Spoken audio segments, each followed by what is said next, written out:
we hear the word bombshell, and I think certainly it's true in this case. Hi, congratulations. Thanks for taking the time out. I know you guys must be really, really busy, but...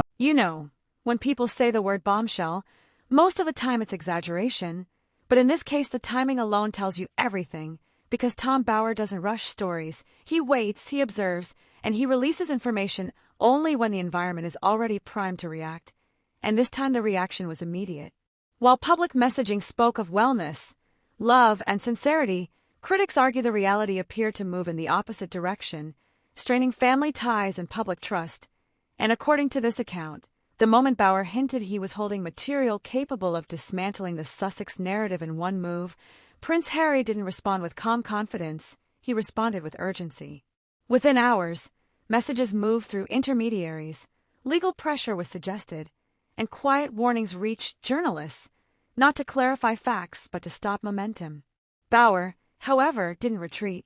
He emphasized that his work wasn't built on rumors or online chatter but on records, timelines, and first-hand accounts that could stand on their own, and then he introduced a claim that shifted the entire conversation by questioning long-held assumptions about lineage, a topic so sensitive it cuts to identity, inheritance, and institutional certainty. At that point, the public response escalated because challenges of that nature are not casual gossip, they strike at foundations. Observers noted that while anger appeared outwardly, what seemed to drive the response underneath was fear, because if the claims were truly baseless, there was a straightforward way to end the speculation. Yet that option never appeared. Instead, Bauer suggested his findings were tied to unusual records, unexplained travel patterns, and connections that had never been openly discussed, including links to international business circles. Online communities immediately began analyzing timelines, revisiting flights, reviewing appearances, and comparing details, and whether accurate or not, the narrative formed a pattern that many found difficult to ignore. Then attention turned to a familiar name from Meghan's past, her first husband, Trevor Engelson, someone largely absent from the public story for years, until now. Before he even spoke publicly, an anonymous social account surfaced briefly, posting a single image and a single line suggesting the public story was incomplete. The image, quickly archived before the account vanished, showed Meghan in a private hotel setting with a man who was clearly not Harry, and viewers focused on details like posture, jewelry, and context, connecting them to earlier appearances of a businessman previously overlooked. Screenshots spread rapidly, and just as quickly, Tom Bauer addressed the moment with a calm statement implying that truth doesn't disappear simply because something is deleted. Soon after, he announced a serialized podcast promising documents, witnesses, and structured analysis rather than spectacle. When the first episode aired, his delivery was measured and deliberate as he described inconsistencies surrounding Archie's birth that differed from established royal norms, including vague confirmations and unusually controlled disclosures. He then rewound the timeline to private gatherings, elite travel, and a discovery that allegedly included a clearer version of the same image, suggesting this wasn't about online theories, but about what people might be trying to conceal. As episodes continued, public discussion shifted from asking whether the story was true to asking why clarity was being avoided, because belief spreads faster than evidence and doesn't wait for official statements. In the next episode, Bauer introduced Trevor Engelson directly, whose tone was subdued and reflective rather than dramatic. Trevor spoke about ambition, changing dynamics, secrecy, and a moment in a hotel hallway that challenged his understanding of the relationship, describing not denial but reframing and portraying the connection he witnessed as strategic rather than emotional. That account alone ignited massive online reaction, with one question drowning out all others. If none of this is accurate, why not resolve it cleanly and publicly? As scrutiny intensified, timelines were compared with relentless precision, from travel schedules to announcement dates to unusual gaps in documentation, and while any single detail might be explainable, together they created discomfort. According to this narrative, Harry himself began revisiting questions he had long avoided, noticing how tightly controlled everything felt, and when he finally asked directly for verification, the response was not reassurance but confrontation, reframing the request as betrayal. That exchange reportedly marked a turning point, with accusations flying on both sides and a warning that pushing further would destroy the relationship. Outside, anonymous claims from former palace insiders added fuel, suggesting unresolved documentation issues and unprecedented internal discussions, all unverified yet damaging, while official silence only amplified speculation. Throughout it all, Bauer repeated one understated line that resonated widely, that people with nothing to hide do not fear verification.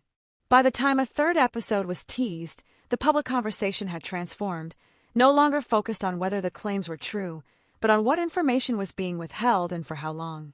In this telling, Harry was left confronting the possibility that life-altering decisions had been made on a foundation he never fully examined, and once that doubt takes hold, it reshapes everything. The carefully constructed modern fairy tale wasn't just under pressure, it was unraveling, and the world waited for a single piece of clarity that could either end the story or cement it permanently. As the conversation intensified, what made this chapter different from every controversy before it was not outrage but exhaustion, because audiences weren't reacting with shock anymore, they were reacting with suspicion, the kind that grows when answers feel delayed rather than denied. Commentators pointed out that reputations can survive accusations, but they rarely survive prolonged uncertainty, and uncertainty had become the dominant theme. Every statement released seemed carefully worded yet incomplete, every appearance meticulously staged yet emotionally distant, and that contrast only fed the sense that something essential was being avoided rather than addressed. Online analysts began noting how language shifted subtly in interviews, how phrasing became conditional instead of declarative, how reassurance gave way to defensiveness. It wasn't proof of anything, but it was noticeable. Meanwhile, Tom Bauer remained methodical, never raising his voice, never escalating rhetoric, simply allowing timelines and testimonies to speak while reminding listeners that he was presenting material, not conclusions. That restraint made his approach more unsettling because it invited audiences to draw their own inferences, and people always trust conclusions they reach themselves more than ones they're handed. As weeks passed, the podcast climbed charts globally, not because it offered sensationalism, but because it framed doubt as a question that refused to go away. Media outlets tried to balance coverage carefully, repeating disclaimers, emphasizing that these were claims and counterclaims, yet even the act of coverage legitimized the conversation. Silence from official channels became the loudest response of all, and in the absence of firm clarification, speculation filled the void. Observers began revisiting earlier interviews, noting moments that once seemed emotional but now felt rehearsed, moments once read as vulnerability now interpreted as narrative control. Friends of the couple, speaking anonymously, described tension behind closed doors, not explosive drama but a quiet withdrawal, long silences, and conversations that ended without resolution. According to these accounts, Harry appeared increasingly isolated, no longer shielded by certainty, questioning timelines, conversations, and assurances he had previously accepted without hesitation. What unsettled many listeners was not the idea that deception might exist, but the possibility that self-deception had played an equal role. Analysts pointed out how belief can override logic when identity is involved, especially when walking away would mean admitting that sacrifices were made for something unstable. As the narrative evolved, attention shifted away from Meghan almost entirely and focused instead on Harry's internal conflict, because regardless of where the truth landed, the emotional cost was already visible.